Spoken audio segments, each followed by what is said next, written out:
Sr. Jornal, se permite, queria cumprimentar alguns convidados que passaram, que estão aqui na sala, e está aqui a doutora Isabel Madeira, que representa aqui o Sr. Diretor-Geral. Muito obrigado por estar aqui connosco.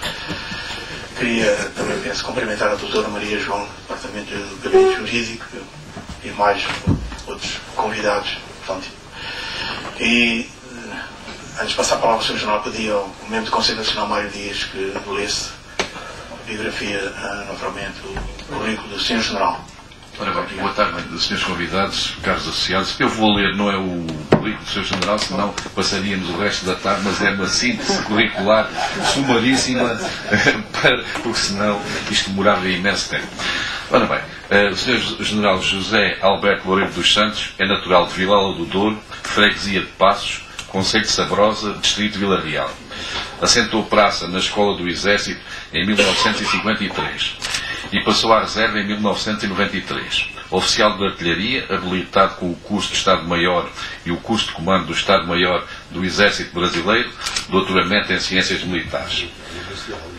Cumpriu 2 comissões de serviço em África como oficial-general, desempenhou várias funções, entre as quais diretor do IAM, comandante-chefe das Forças Armadas na Madeira, vice-chefe de Estado-Maior-General das Forças Armadas e chefe de Estado-Maior-General do Exército. Foi ainda encarregado do Governo e comandante-chefe de Cabo Verde, secretário permanente do Conselho da Revolução, membro do Conselho da Revolução por inerência das funções de vice-chefe de Estado-Maior-General das Forças Armadas, ministro da Defesa Nacional nos 4º e 5º governos constitucionais, professor do Instituto Superior de Ciências Sociais e Políticas. É sócio correspondente da Academia de Ciências de Lisboa e membro cooptado do Conselho Geral da Universidade Nova de Lisboa. Além da participação em várias obras coletivas, tem os seguintes livros publicados: Apontamentos de História para Militares, 1979. Forças Armadas, Defesa Nacional e Poder Político, 1980. Incursões no Domínio da Estratégia, 1983. Abordagem Estratégica da Guerra da Independência, 1986. Como Defender Portugal, 1991. Reflexões sobre Estratégia, Temas de Segurança e Defesa, 2000. Segurança e Defesa na Viragem do Milénio, 2001. Ceuta 1415, A Conquista, 2002. A Idade Imperial, 2003. E depois do Iraque, 2003. Convulsões, ano 3 da Guerra ao Terrorismo, 2004. O Império debaixo de fogo, Ofensiva contra a Ordem Internacional Unipolar, 2006. A Ameaça Global, o Império em Xeque, a Guerra do Iraque em Crónicas, 2008. Tem efetuado conferências e colaborado em vários órgãos de comunicação social, sobretudo sobre assuntos de estratégia, segurança e defesa e relações internacionais. Obrigado.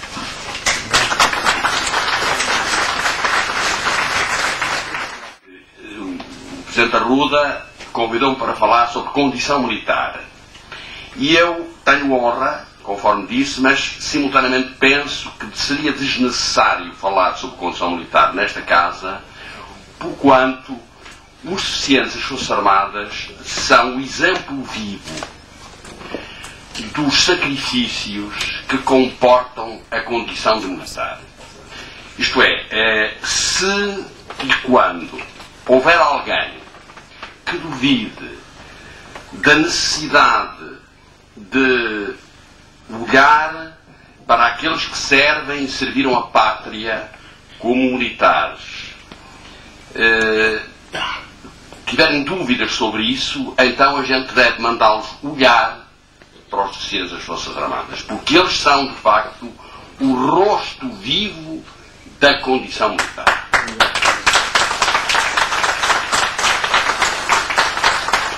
Eu cumprimento também as pessoas que tenho o gosto de ter na mesa, os representantes de órgãos institucionais, militares, as FIAs militares e do Ministério da Defesa e todos aqueles que me deram o gosto de me ouvir.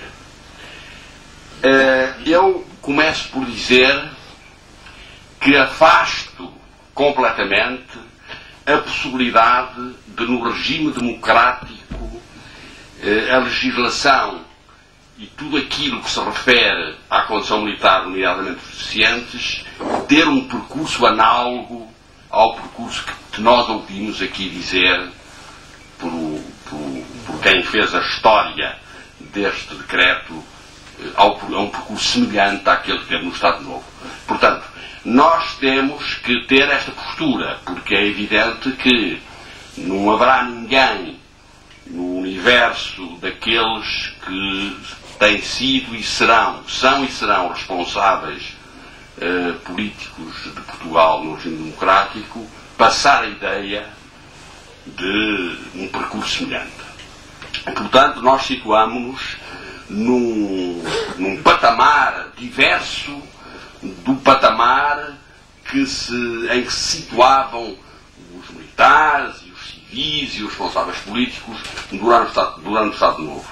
Estamos num regime democrático, num regime em que os cidadãos têm a voz mais importante e, portanto, são os cidadãos que definem, digamos assim, a legislação e, portanto, as condições da vivência também, portanto, de todos os cidadãos, também, portanto, dos militares e daqueles que serviram a pátria como militares.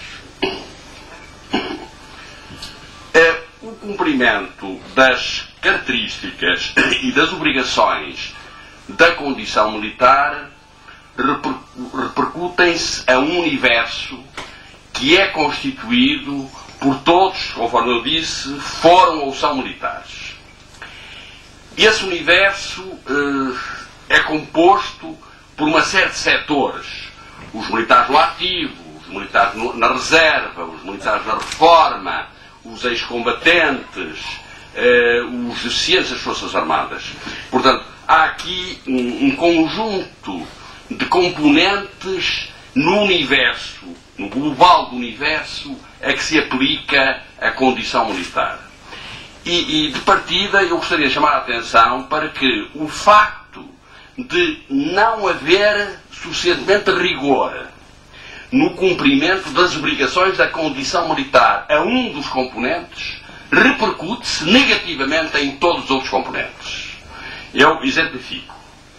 O facto de os militares no ativo não serem tratados, não serem cuidados de acordo com aquilo que a lei que estabelece a condição militar define, tem repercussões na maneira como os reformados, os cientes, olham para os responsáveis dessas infrações ao tratamento que é devido.